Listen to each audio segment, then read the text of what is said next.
de ma visite à la sentinelle endormie, car il est bon que celle-là soit punie de mort, puisque repose sur sa vigilance tant de sommeil au souffle lent, quand la vie t'alimente et se perpétue à travers toi, comme au creux d'une anse ignorer la palpitation des mers. Et les temples fermés, aux richesses sacerdotales lentement récoltées comme un miel, tant de sueurs et de coups de ciseaux et de coups de marteau et de pierres charriées, et d'yeux usés au jeu d'aiguilles dans les draps d'or, afin de les fleurir, et d'arrangements délicats sous l'invention de mains pieuses. Et les greniers aux provisions afin que l'hiver soit doux à subir, et les livres sacrés dans les greniers de la sagesse où repose la caution de l'homme, et les malades dont j'aide la mort en la faisant paisible, dans la coutume parmi les leurs, et presque inaperçu de simplement déléguer plus loin l'héritage. Sentinelle, sentinelle, tu es sens des remparts lesquels sont graines pour le corps fragile de la ville, et l'empêchant de se répandre, car si quelque brèche les crève, il n'est plus de sang pour le corps. Tu vas de long en large, d'abord ouvert à la rumeur d'un désert qui prépare ses armes et inlassablement te revient frapper comme la houle et te pétrir et te durcir en même temps que te menacer. Car il n'est point à distinguer ce qui te ravage de ce qui te fonde, car c'est le même vent qui sculpte les dunes et les efface, le même flot qui sculpte la falaise et les boules, la même contrainte qui te sculpte l'âme ou l'abrutit, le même travail qui te fait vivre et t'en empêche, le même amour comblé qui te comble et te vide. Et ton ennemi, c'est ta forme même, car il t'oblige à te construire à l'intérieur de tes remparts. De même que l'on pourrait dire de la mer qu'elle est ennemie du navire, puisqu'elle est prête à l'absorber, et puisque le navire est avant tout lutte contre elle, mais dont on peut dire aussi qu'elle est mur et limite, et forme du même navire, puisqu'au cours des générations, c'est la division des flots par l'étrave qui a peu à peu sculpté la carène, laquelle s'est faite plus harmonieuse pour s'y couler, et ainsi l'a fondée, l'a embellie. Puisqu'on peut dire que c'est le vent, lequel déchire les voiles, qui les a dessinés comme il dessine à l'aile, et que sans ennemi tu n'as ni forme ni mesure, et que seraient les remparts s'il n'était point de sentinelle?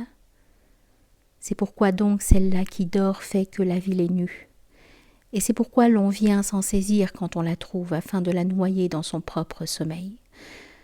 Or voici qu'elle dormait la tête appuyée à la pierre plate et la bouche entr'ouverte. Et son visage était visage d'un enfant. Elle tenait encore son fusil pressé contre elle, à la façon d'un jouet qu'on emporte dans le rêve, et la considérant, j'en eus pitié, car j'ai pitié par les nuits chaudes de la défaillance des hommes. Défaillance des sentinelles, c'est le barbare qui vous endort. Conquise par le désert, et laissant les portes libres de tourner lentement sur leurs gonds d'huile dans le silence, pour que soit fécondée la ville quand elle est épuisée, qu'elle a besoin du barbare. Sentinelle endormie, avant-garde des ennemis, déjà conquise, car ton sommeil est de ne plus être de la ville, et bien nouée et permanente, mais d'attendre la mue et de t'ouvrir à la semence. Donc me vint l'image de la ville défaite à cause de ton simple sommeil, car tout se noue en toi et s'y dénoue. Que tu es belle si tu veilles, oreille et regard de la ville.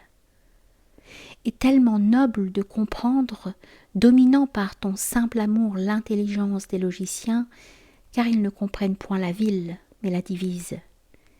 Il est pour eux ici une prison, là un hôpital, là une maison de leurs amis, et celle-là même, ils la décomposent dans leur cœur, y voient cette chambre, puis une autre, puis l'autre, et non point seulement les chambres, mais de chacune cet objet-ci, cet objet-là, cet autre encore. Puis l'objet lui-même, il l'efface. Et que feront-ils de ces matériaux dont ils ne veulent rien construire? Mais toi, sentinelle, si tu veilles, tu es en rapport avec la ville livrée aux étoiles. Ni cette maison, ni cet autre, ni cet hôpital, ni ce palais, mais la ville. Ni cette plainte de mourants, ni ce cri de femme en gésine, ni ce gémissement d'amour, ni cet appel du nouveau-né, mais ce souffle d'hiver d'un corps unique. Mais la ville. Ni cette vieille de celui-là, ni ce sommeil de celui-ci, ni ce poème de cet autre, ni cette recherche de ce dernier, mais ce mélange de ferveur et de sommeil, ce feu sous les cendres de la Voie lactée. Mais la ville, sentinelle, sentinelle, l'oreille collée à la poitrine d'une bien-aimée, écoutant ce silence, ces repos et ces souffles d'hiver qu'il importe de ne point diviser si l'on désire entendre, car c'est le battement d'un cœur, lequel est battement du cœur, et non rien d'autre. Sentinelle, si tu veilles, te voilà mon égal, car la ville repose sur toi, et sur la ville repose l'Empire. Certes, j'agrée que, si je passe, tu t'agenouilles, car ainsi vont les choses. Et la sève de la racine vers le feuillage. Et il est bon que monte vers moi ton hommage, car c'est circulation du sang dans l'Empire, comme de l'amour du marié vers la mariée, comme du lait de la mère vers l'enfant, comme du respect de la jeunesse vers la vieillesse. Mais où vas-tu me dire que quelqu'un reçoive quelque chose? Car d'abord, moi-même je te sers. C'est pourquoi du profil, quand tu t'appuies contre ton arme, ô mon égal en Dieu, car qui peut distinguer les pierres de la base et de la clé de voûte, et qui peut se montrer jaloux de l'une ou de l'autre? C'est pourquoi j'ai le cœur qui me bat d'amour à te regarder, sans que ce soit rien qui m'empêche de te faire saisir par mes hommes d'armes.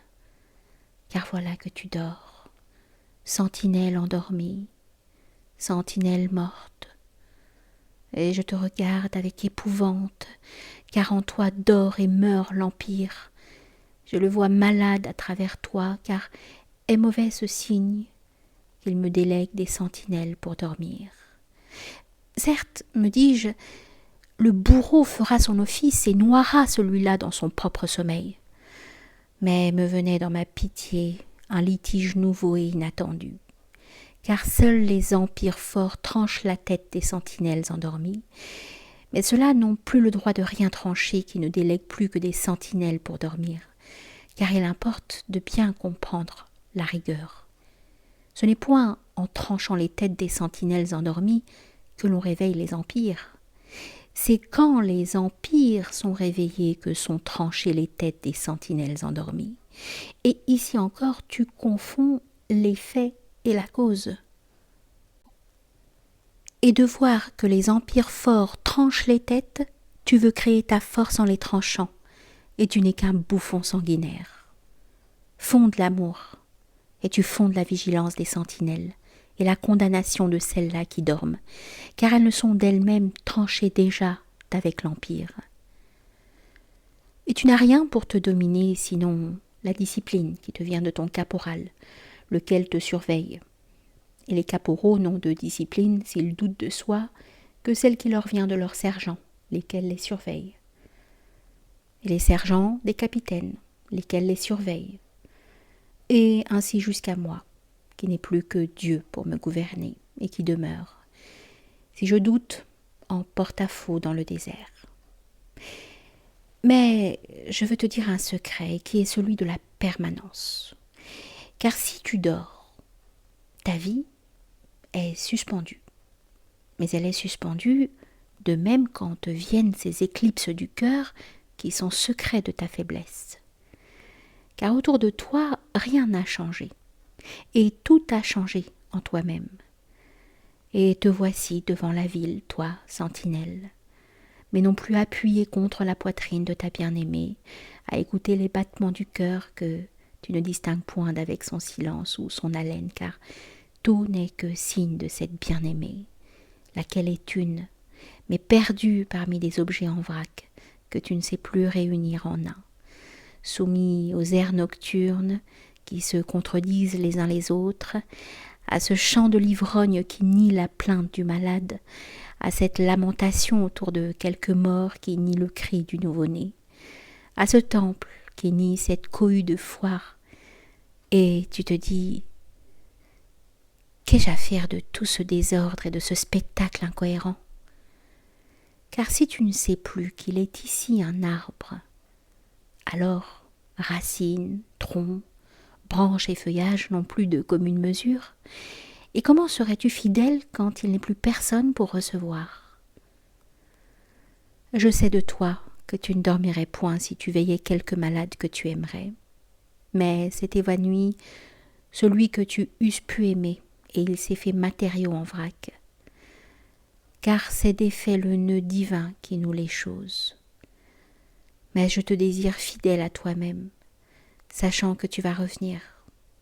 Je ne te demande point de comprendre, ni de ressentir dans chaque instant, sachant trop que l'amour même le plus ivre est fait de traverser de tant de déserts intérieurs. Et devant la bien-aimée elle-même, tu te demandes, son front est un front ?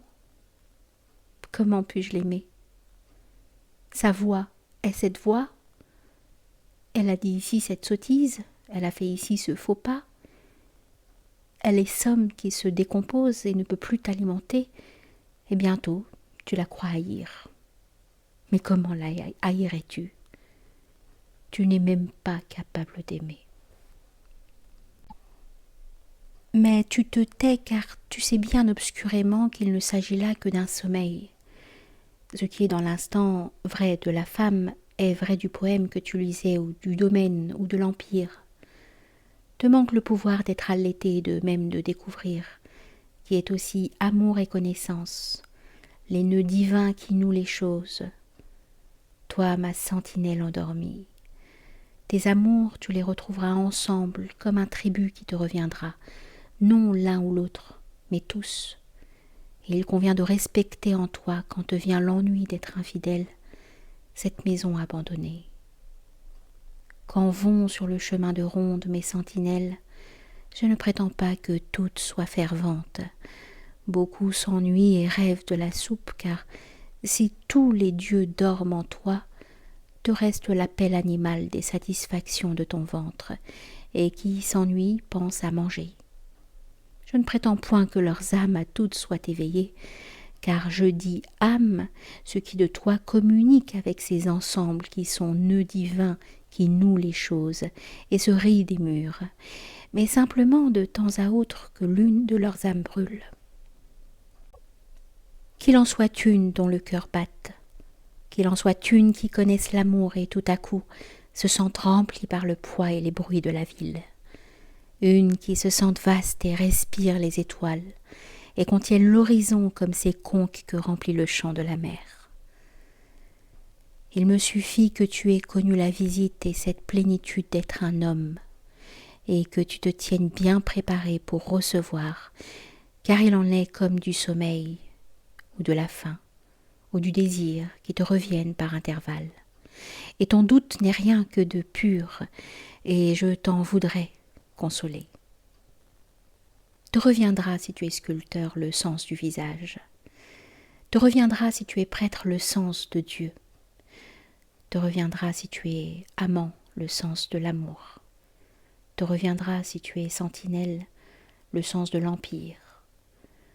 Te reviendra si tu es fidèle à toi-même et nettoie ta maison bien qu'elle semble abandonnée, ce qui peut seul t'alimenter le cœur, car tu ne connais point l'heure de la visite. Mais il importe que tu saches qu'elle est seul au monde à pouvoir combler. C'est pourquoi je te construis telle par de mornes heures d'étude pour que le poème, par miracle, te puisse incendier, et par les rites et les coutumes de l'empire, pour que cet empire te puisse prendre au cœur, car il n'est point de don que tu n'aies préparé, et la visite ne vient pas s'il n'est point de maison bâtie pour la recevoir. Sentinelle, sentinelle, c'est en marchant le long des remparts dans l'ennui du doute qui vient des nuits chaudes. C'est en écoutant les bruits de la ville quand la ville ne te parle pas. C'est en surveillant les demeures des hommes quand elles sont mornes assemblage. C'est en respirant le désert autour qu'il n'est que vide. C'est en t'efforçant d'aimer sans aimer, de croire sans croire, et d'être fidèle quand il n'est plus à qui être fidèle, que tu prépares en toi l'illumination de la sentinelle, qui deviendra parfois comme récompense et don de l'amour. Fidèle à toi-même n'est point difficile quand se montre à qui être fidèle. Mais je veux que ton souvenir forme un appel de chaque instant et que tu dises que ma maison soit visitée. Je l'ai construite et la tiens pure. Et ma contrainte est pour t'aider. Et j'oblige mes prêtres au sacrifice, même si les voilà, ces sacrifices qui n'ont plus de sens. J'oblige mes sculpteurs à sculpter, même si voilà qu'ils doutent d'eux-mêmes. J'oblige mes sentinelles à faire les 100 pas sous peine de mort, sinon les voilà mortes d'elles-mêmes, tranchées déjà par elles-mêmes, d'avec l'Empire. Je les sauve par ma rigueur. Ainsi de celui-là qui se prépare dans l'austérité du poste de garde, car je l'envoie en éclaireur, franchir les rangs de l'ennemi, et il sait bien qu'il en mourra, car ils sont en éveil. Ils redoutent les supplices dont on l'écrasera pour faire sourdre, mêlés de cris, les secrets de la citadelle. Et certes, il est des hommes noués par l'amour dans l'instant, et qui se harnachent chauds de joie, car la seule joie est d'épouser. Et voilà qu'ils épousent. Car ne crois pas, quand tu te saisis de la bien-aimée au soir des noces, qu'il soit d'abord pour toi simple conquête d'un corps, duquel tu eusses pu hériter dans le quartier réservé de la ville, où sont des filles semblables d'apparence, mais changement du sens et de la couleur de toute chose. Et ton retour vers la maison le soir, et ton réveil devenu héritage rendu, et l'espérance des enfants et leur enseignement par toi de la prière. Et jusqu'à cette bouilloire qui devient du thé auprès d'elle avant l'amour. Car à peine a-t-elle franchi ta maison que tes tapis de haute laine deviennent prairies pour ses pas. Et de tout ce que tu reçois, et qui est sens nouveau du monde, il est si peu de choses dont tu uses. Tu n'es comblé ni par l'objet donné, ni par la caresse du corps, ni par l'usage de tel ou tel avantage, mais par la seule qualité du nœud divin qui noue les choses. Et celui-là qui se harnache pour mourir et dont il te semble qu'il ne reçoive rien dans l'instant, puisque cette caresse même qui est si peu de choses ne lui est pas promise, mais bien au contraire, la soif dans le soleil, le vent de sable qui crisse aux dents, puis les hommes autour de lui devenus pressoirs de secrets. Et celui qui se harnache pour la mort, pour entrer vêtu dans la mort de son uniforme de mort, et dont il te semble qu'il devrait crier son désespoir comme tel que j'ai condamné à la pendaison pour quelque crime, et qu'il lutte contre d'implacables barreaux. Mais celui-là qui se harnache pour la mort, tu le découvres pacifique, te regardant d'un regard calme, et répondant aux plaisanteries du corps de garde, lesquelles sont affection bourrue, et non par forfanterie, ni pour montrer quelque courage ou quelque dédain de la mort, ou quelque cynisme, ni quoi que ce soit de semblable, mais transparent, comme une eau calme, et n'ayant rien à te cacher. Et s'il est triste un peu, disant sans gêne sa tristesse, rien à te cacher sinon son amour. Et je te dirai pourquoi plus tard. Mais ce même qui ne tremble pas en bouchant ses courroies de cuir, je sais des armes contre lui qui prévalent sur la mort, car il est vulnérable par tant de côtés. On barre sur lui toutes les divinités de son cœur, et la simple jalousie, si elle est menace d'un empire, et d'un sens des choses et d'un goût de retour chez soi, comme elle ruinera bien cette belle image de calme, de sagesse et de renoncement. Tu vas tout lui prendre, puisqu'il va rendre à Dieu non seulement celle-là qu'il aimait, mais sa maison et les vendanges de ses vignes, et la moisson crissante de ses champs d'orge, et non seulement les moissons, les vendanges et les vignes, mais son soleil, et non seulement son soleil, mais celle-là qui est de chez lui.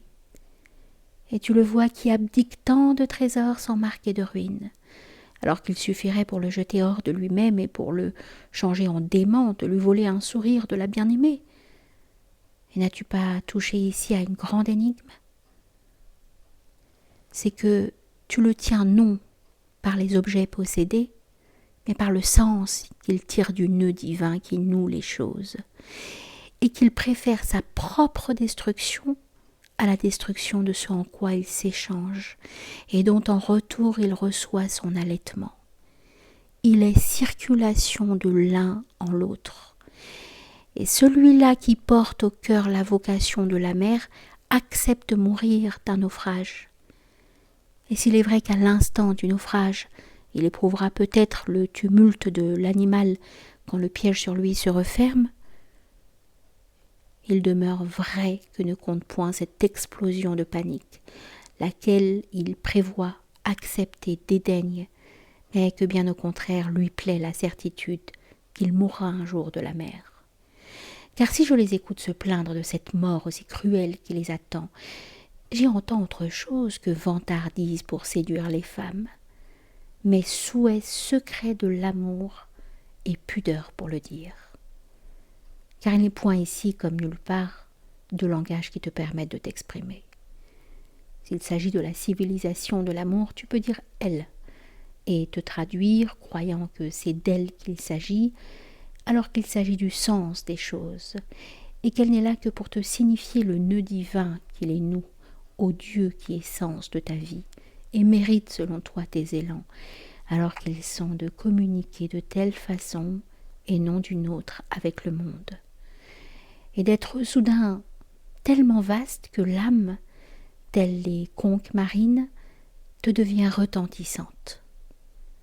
Et peut-être peux-tu dire l'empire, dans la certitude d'être compris, et de prononcer un mot tout simple si tous autour de toi l'entendent selon ton instinct, mais non s'il peut être là quelqu'un qui n'y voit qu'une somme et rira de toi, car il ne s'agit point du même empire. Et il te déplairait que l'on crût que tu offrais ta vie pour un magasin d'accessoires. Car il en est ici comme d'une apparition qui s'ajoute aux choses et les domine, et si elle échappe à ton intelligence, apparaît pourtant comme évidente à ton esprit et à ton cœur, et te gouverne mieux, ou plus durement et plus sûrement, que quoi que ce soit de saisissable, mais dont tu ne peux être certain que d'autres en même temps que toi l'observent, et te fait rester silencieux de peur d'être taxé de folie, et de voir soumis à l'ironie qui n'est que du cancre ce visage qui t'est apparu. Car l'ironie le détruira en cherchant à montrer de quoi il est fait. Comment lui répondrais-tu qu'il est ici tout autre chose, puisque cette autre chose est pour ton esprit et non pour tes yeux? J'ai souvent réfléchi sur ces apparitions, lesquelles sont seules auxquelles tu puisses prétendre, mais plus belles que celles que tu accoutumes, dans le désespoir des nuits chaudes, de solliciter. Mais alors que tu as coutume, quand tu doutes de Dieu, de souhaiter que Dieu se montre à la façon d'un promeneur qui te rendrait visite, et qui rencontrerais-tu alors sinon ton égal et semblable à toi, ne te conduisant nulle part, et t'enfermant ainsi dans sa solitude? Alors que tu souhaites non l'expression de la majesté divine, mais spectacles et fêtes foraines dont tu ne recevrais qu'un plaisir vulgaire de fêtes foraines, et ta déception tout hérissée contre Dieu. Et comment ferais-tu une preuve de tant de vulgarité? Alors que tu souhaites que quelque chose descende vers toi, te visite à ton étage tel que tu es, s'humiliant ainsi à toi et sans raison, et tu ne seras jamais exaucé, comme il en fut de mon enquête vers Dieu. S'ouvrent bien au contraire les empires spirituels, et t'éblouissent les apparitions qui sont non pour les yeux, ni pour l'intelligence, mais pour le cœur et pour l'esprit. Si tu fais effort d'ascension et accèdes à cet étage où ne sont plus les choses, mais les nœuds divins qui les nouent, Et voici que tu ne peux même plus mourir, car mourir, c'est perdre et abandonner en arrière. Et il ne s'agit pas d'abandonner, mais de confondre en. Et toute ta vie est remboursée. Et tu le sais bien, toi, d'un incendie où tu as mesuré la mort pour sauver des vies, toi, d'un naufrage. Et tu les vois mourir acceptant leur mort, les yeux ouverts sur la connaissance véritable. Ceux-là qui eussent rugi, volé, frustrés et bafoués pour un sourire tourné ailleurs. Dis-leur qu'ils se trompent, ils vont rire. Mais toi, sentinelle endormie, non parce que tu as abandonné la ville, mais parce que la ville t'a abandonné. Il me vient devant ton visage d'enfant pâle l'inquiétude de l'Empire s'il ne peut plus me réveiller mes sentinelles. Mais certes, je me trompe recevant dans sa plénitude le chant de la ville et découvrant nouer ce qui pour toi se divisa. Et je sais bien qu'il te fallait attendre, droit comme le cierge, pour en être récompensé à ton heure par ta lumière et ivre tout à coup de tes pas de ronde, comme d'une danse miraculeuse sous les étoiles dans l'importance du monde. Car il est là-bas dans l'épaisse nuit des navires qui déchargent leur cargaison de métaux précieux et d'ivoire, et il se trouve, sentinelle sur les remparts, que tu contribues à les protéger et à embellir d'or et d'argent l'empire que tu sers. Car il est quelque part des amants qui se taisent avant d'oser parler, et ils se regardent et voudraient dire, car si l'un parle et si l'autre ferme les yeux, c'est l'univers qui va changer. Et tu protèges ce silence, car il est quelque part ce dernier souffle avant la mort. Et il se penche pour recueillir le mot du cœur et la bénédiction pour toujours que l'on enfermera en soi, l'ayant reçu, et tu sauves le mot d'un mort. Sentinelle, sentinelle, je ne sais où s'arrête ton empire quand Dieu te fait la clarté d'âme des sentinelles, ce regard sur cette étendue à laquelle tu as droit. Et peu m'importe que tu sois en d'autres instants tel qui rêve de la soupe en grommelant dans sa corvée, il est bon que tu dormes, et il est bon que tu oublies. Mais il est mauvais qu'oubliant tu laisses crouler ta demeure, car la fidélité, c'est d'être fidèle à soi-même. Et moi, je veux sauver non toi seul, mais tes compagnons, et obtenir de toi cette permanence intérieure qui est d'une âme bien bâtie, car je ne détruis pas ma maison lorsque je m'en éloigne, ni ne brûle mes roses si je cesse de les regarder. Elles demeurent disponibles pour un nouveau regard qui bientôt les fera fleurir. J'enverrai donc mes hommes d'armes se saisir de toi. Tu seras condamné à cette mort qui est la mort des sentinelles endormies. Il te reste de te reprendre et d'espérer de t'échanger, par l'exemple de ton propre supplice, en vigilance des sentinelles.